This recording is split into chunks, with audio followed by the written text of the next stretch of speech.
All right, here we go. We've got ourselves a fresh new series coming at you, spawning down on the bottom right for Basilisk. It is Trigger in the red. And his opponent spawning up at the top left of Site Delta. It is the Shopify Rebellion's Lambo in the blue. And this is a match played right before ESL Masters Atlanta. So this is a good litmus test for how these two players are looking. Now, of course, preparation-wise, neither of them is, specifically preparing for this match. And you can assume that they're going to have some special builds when they get there. But I do think this could be a good litmus test for how the two players are looking. And additionally, as Lambo is already in North America at the Shopify Rebellion's headquarters for the boot camp there, it's going to be played with equal ping. Usually, it would be Trigger with a small ping disadvantage playing from Europe. So this is pretty neat. This is about as close as we can get to, I would say, simulating a match from the tournament without them, having to actually deal with being physically there and dealing with the increased pressure of being in person. Trigger with some nice pro micro here. Actually being a real nuisance with this, doing a good job.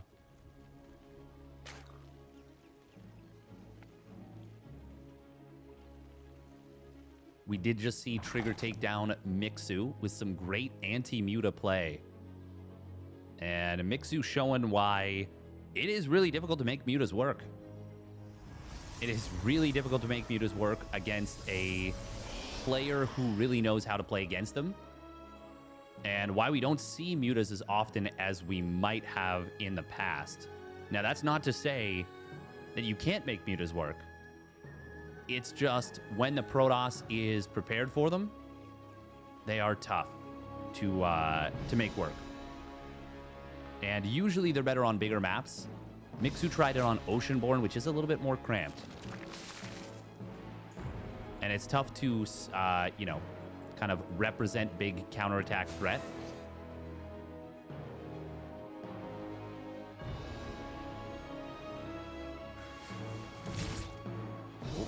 We are going to see the Adept shading forward, but nice drone micro from Lambo. Jumps away.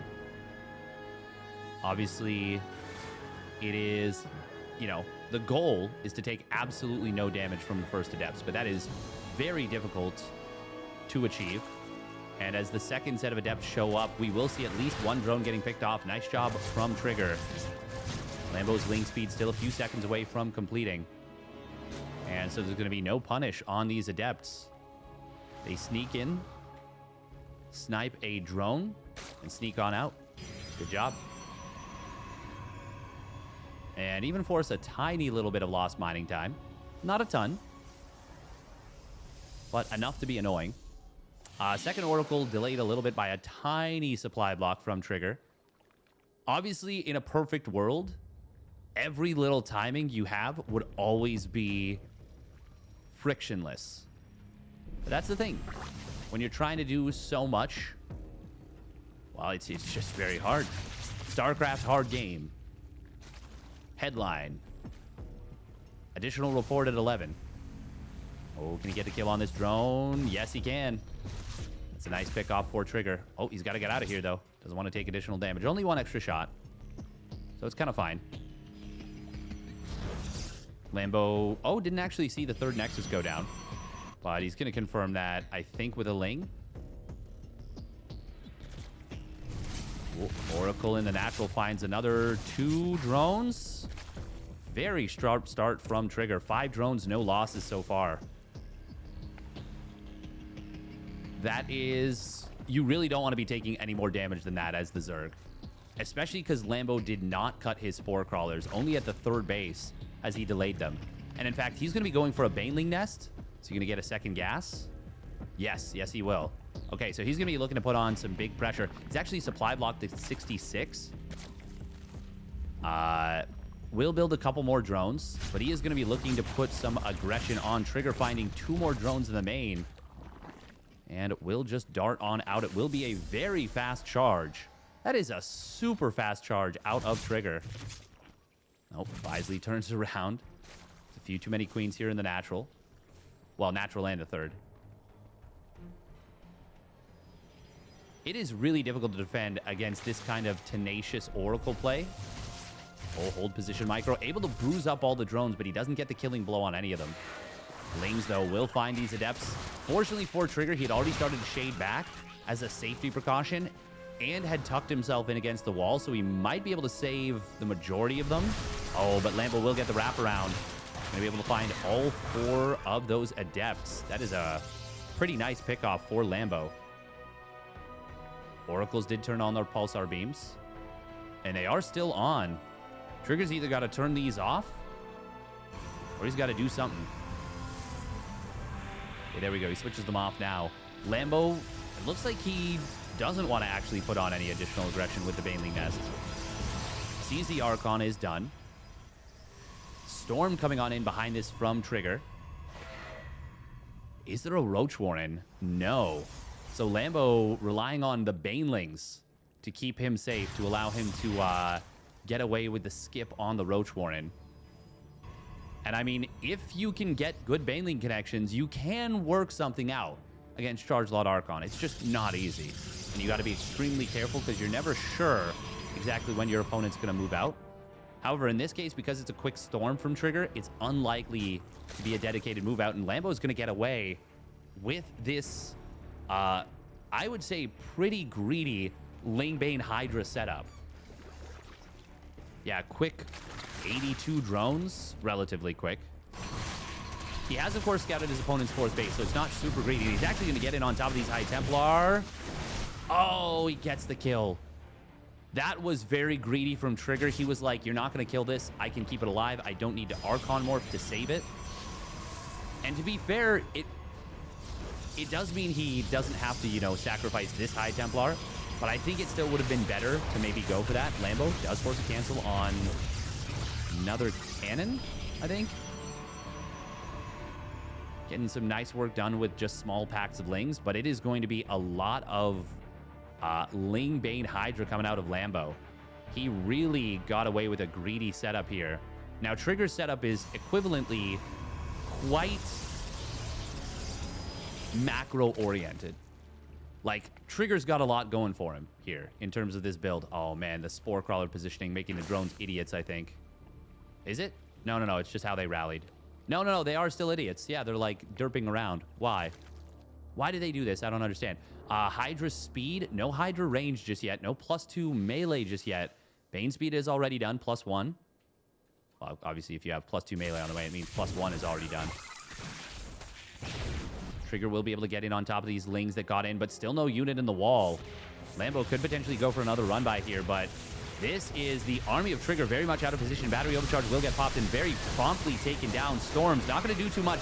Baneling so close to killing those High Templar, but he needed one more. Still, that will force an Archon Morph. There's no more Storms available, and there's about to be one in a couple of seconds. He's going to lose that High Templar. Nice snipe from Lambo. He's going to, I think, just overwhelm Trigger off of a great start, a well-executed attack, and Trigger, well, more than anything, being caught out of position. Because if Trigger manages to land big storms on this army, he's fine.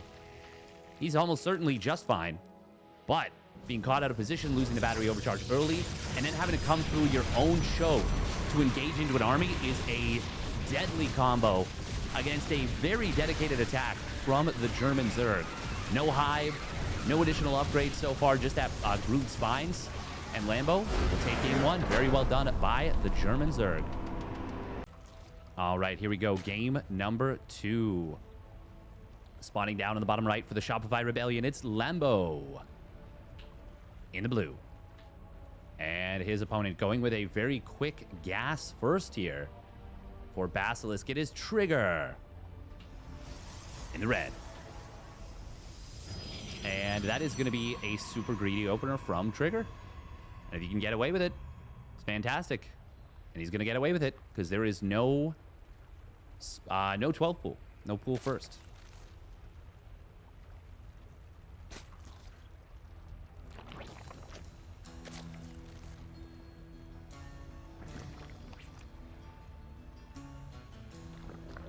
Very well done for Trigger. But also very well done by Lambo in that game number 1.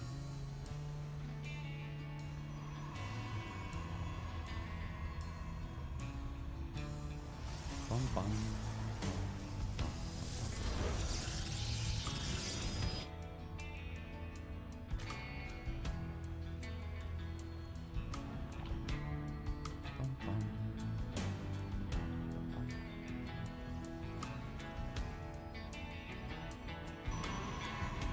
All right.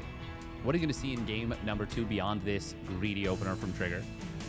I wonder if this is... So in game number 1, I think there might be a lot of mind games at play between the two players here. In game number 1, Lambo skipped Roachworn entirely. And Trigger didn't punish it with an attack, despite the fact that it was Charge-a-Lot Archon and he could have.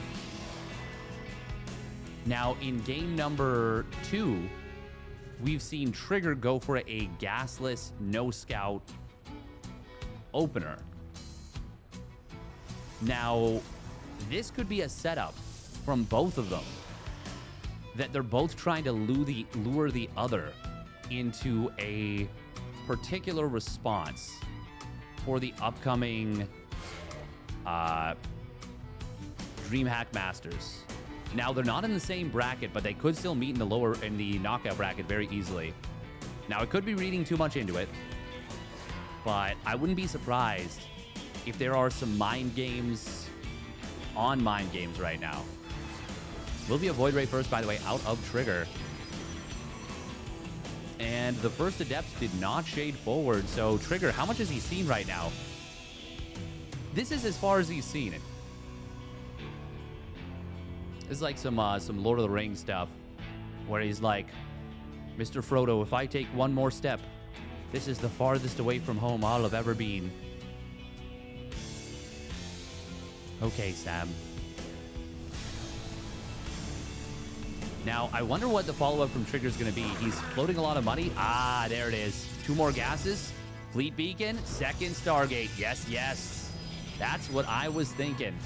Soon as he didn't build anything else from the Stargate, and he waited to kill off the Void Ray, or the Overlord, that's what I figured. Nice round right here from Lambo. We'll grab the Adept, and that's actually going to make it quite a bit more difficult to take this base. Now, okay, I was going to say the second Stargate is actually very late from Trigger. He was up. He had enough money for it a little while ago, and that's actually going to slow down his Stargate production quite a bit. Lambo looking for that probe, not able to get it. I wonder if Lambo will have the read on this and go for a quick layer. This is probably going to be like a... I mean, it could be Tempests, but my money's on 4-carrier rush into quick blink stalker play. And that is a good way to play. It is strong. It is not easy to deal with. Steadfast, how does winning the first in-season tournament affects LeBron's legacy? How will winning the first in-season tournament and getting MVP affect LeBron's legacy? That is the question on everyone's minds these days. And how will the Shohei Ohtani signing affect LeBron's legacy? Honestly, all valid questions. Roachworn and a layer coming in from Lambo. I wonder if he builds a few roaches out of safety, not knowing what's going on. Good creep spread from Lambo, by the way. Rather nice. Oh, nice little, cute little wall block. He just didn't want to deal with the Adepts. He didn't really have much to deal with them, so he's like, okay, I shut that down by simply doing this. First 2 carriers are going to be going across the map. Lambo has not yet started Aspire for safety.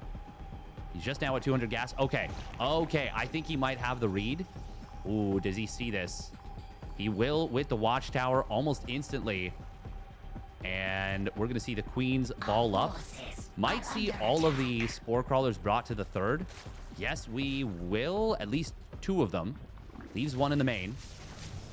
Void Ray. Oh, don't want to lose that for free. Oh, Spore Crawler repositioning to try and protect the 4th.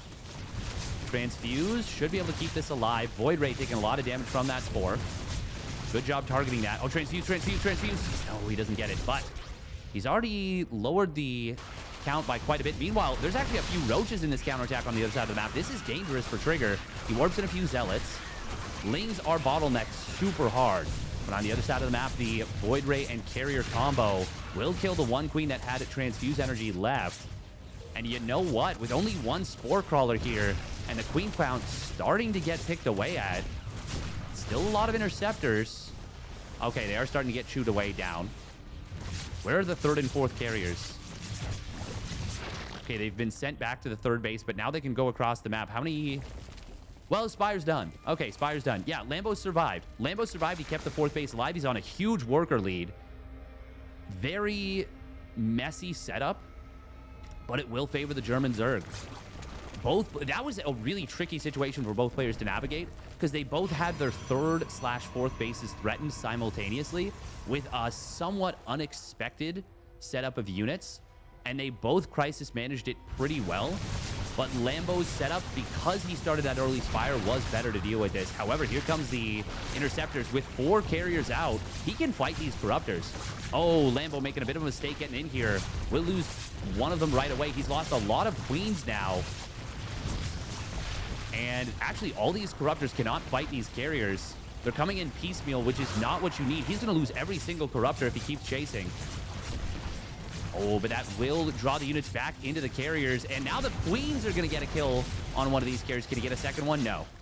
But if Trigger had switched targets to the Queens instead of chasing the Corruptors, he would have kept all the Interceptors out, would have cleaned up all the Queens, and might have been able to kill every Queen and then recall and save all 4 carriers. Instead, he loses one of those carriers. High value loss.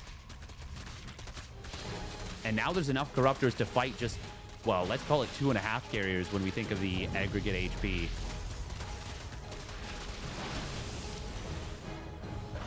That actually almost is exactly half. Is it literally? No, it's not, because it's 225. That brings it up to, what is that? 180, 230, 237. There's a percentage there. There's a magic percentage. Is that right? 237? Yeah, that's right. Math on stream. Let's go. That's like 53% of a carrier or something. 53% of its aggregate HP. 237 divided by 450. Something like that.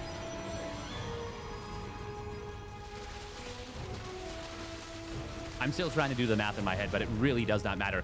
Lambo's maxed out. He's got Bane Speed. He's got +1 missile. He's got a pre-storm timing. Blink and +1 are going to be done, but if Storm completes, that's the big timing. And it will not be done just yet. Lambo not hesitating. He's going in here. And Archon's trying to morph in to cover the carriers, but they're not going to be out in time either. One Archon goes down, 1 carrier falls, and Trigger will lose this phase just before Storm completes. Lambo gets in at a beautiful timing. And Trigger will keep a lot of army alive. But another carrier goes down. Last one going to fall as well. And all the storms have been spent. Lambo is now 100 supply up. His supply did not drop below max, even though he lost a lot of stuff during that fight. And we can see he's actually been cost efficient. That may have looked super one-sided, and I think going into it, it was always going to be extremely difficult. Nice caustic spray in the main base, by the way. That will... Oh, no, he's actually going to move away. Oh, battery overcharge getting depowered. Yeah, this is over. No chance of a stabilization for Trigger here. Lambo will take the 2-0. Corrosive Vile's going to come on in. We'll grab those Zealots as they morph in. Oh, and Banelings. Kaboom! Put it on a poster. Lambo swinging off the rim with that Baneling connection. Let's take another look. Let's see how many probes it actually was. It was 10 probes going into this. Maybe it wasn't even actually that many. It was actually just a ton went down in general. 25 to 29. Oh, it was only 4. It was only 4 extra probes. It looked like more. But still, well done by Lambo. And he gets the series. well done. And if you enjoyed that video, make sure to hit the rest of, or check out the rest of my videos. Hit that like and subscribe. We'll catch you on the flip side.